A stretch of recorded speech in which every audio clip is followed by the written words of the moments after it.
प्रिय रहता है। देहाभिमान नष्ट होने पर इसका कोई महत्व नहीं रहता।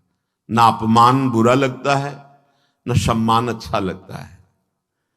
सच्ची बात समझिए, ये देहाभिमान जो अंतःकरण में मय धर्म है, ये बहुत घातक है। इसीलिए श्रीपाद ने कहा सम्मानम कल्याति घोर गरलम। ये जो मान प्रतिष्ठा सम्मान है, ये घोर विष है, प्रभु से बहुत दूर कर देता है, बहुत दूर कर देता है। अंतर की वृत्ति में जहां दैन्यता आनी चाहिए वहां अभिमान आने लगता है, बड़ा भ्रम हो जाता है। ये माया आखिरी जाल फेंकती है उपासक पर। ये जो कीर्ति का है, मान का है, प्रतिष्ठा का है, ये आती है। अगर इसका भोग कर ले तो उपासक की उपासना रुक जाती है। भोग करने का तात्पर्य है प्रतिष्ठा को सत्य मान लेना, सम्मान में सुखी हो जाना, हर्षित हो जाना, मैं कुछ हो गया हूं, गया, परमार्थ से भ्रष्ट हो गया। ये अंतिम खाई थी, बहुत मुंह भरा गिर गया इस खाई में। बहुत मीठा जहर है जिसे स्वयं लेके खाया जाता है। जो साधक गुरु कृपा पात्र है वो फंस नहीं सकता, इस विष को नहीं खा सकता।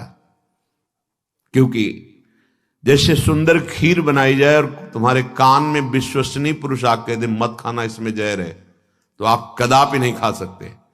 ऐसे ही गुरु कृपा पात्र जानता है सम्मानम कल्याति घोर गरलम, ये विष है। अगर इसको खा लिए तो ऐसा प्रमाद चढ़ेगा कि प्रभु से विमुख हो जाओगे। ये बहुत बड़ी खाई, अंतिम खाई, इसमें गिर जाता है। मान रहित हर आचार्य, हर महापुरुष ने इस पर बहुत जोर दिया है, मान रहित होना। महाप्रभु चैतन्य देव जी कह रहे तृणादपि सुनी चेन तरोरी सहिष्णुना अमानी ना मान देना। स्वयं अमानी रहकर दूसरों को मान देना। देखो गुरुजनों को पंचांग प्रणाम करते, सबको, जो भी बैठा है सब, हम सबको प्रणाम करते हैं, क्योंकि सब में हमारे आराध्य देव विराजमान है। अब आपका जो भाव आवे सो करो, साष्टांग दंडवत करो, प्रणाम करो, नमस्कार करो या निंदा करो, उससे तो कोई, हमारे आराध्य देव आप हैं। अब सम्मान छू नहीं सकता। निर्मान, मान रहित, अमोहा, किसी से मोह नहीं।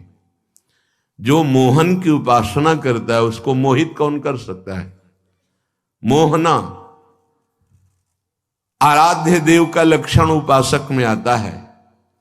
मोहन, वो सबको मोहित कर लेते हैं, लेकिन मोहना, उनको मोह नहीं है किसी से। ऐसा ही उपासक होता है।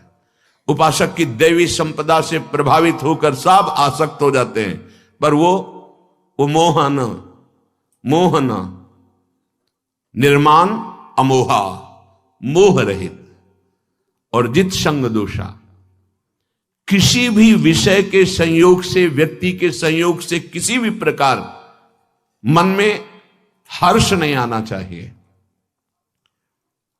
प्रतिकूल परिस्थिति, प्रतिकूल व्यवहार, व्यक्ति का प्रतिकूल पदार्थ, द्वेष नहीं होना चाहिए, शोक नहीं होना चाहिए। जित संग दोषा, जो रही उत्तम प्रकृति का कर शकत कुसंग, चंदन विष व्यापत नहीं लपटे रहत भुजंग। चाहे जैसा संग हो अपने रंग में ही चलना चाहिए, तब वो जित संग दोषा होगा।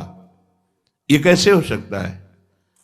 जो सब में अपने प्रभु को देखता है वही समान एक रस स्थिति में रह सकता है, नहीं द्वंद्व से तुरंत अपने कब्जे में कर लेंगे। जब हम अपने प्रभु को देखते हैं तो परिस्थिति को नहीं देखते, और जब परिस्थिति को देखते हैं तो प्रभु को नहीं देखते। जब हम क्रिया को देखते हैं तो कारण को नहीं देखते, और जब हम कारण को देखते हैं तो क्रिया को नहीं देखते। जो क्रिया को देखता है बहिर्मुख देहाभिमानी, जो कारण को देखता है वो ज्ञानी पुरुष है।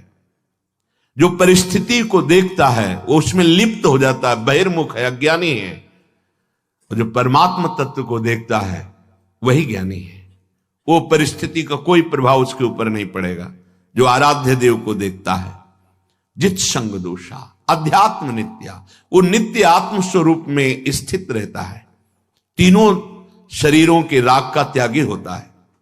अध्यात्म नित्या, विनिवृत्त कामा, समस्त कामनाओं का वो त्यागी होता है, क्योंकि कामनाएं देहात्म भाव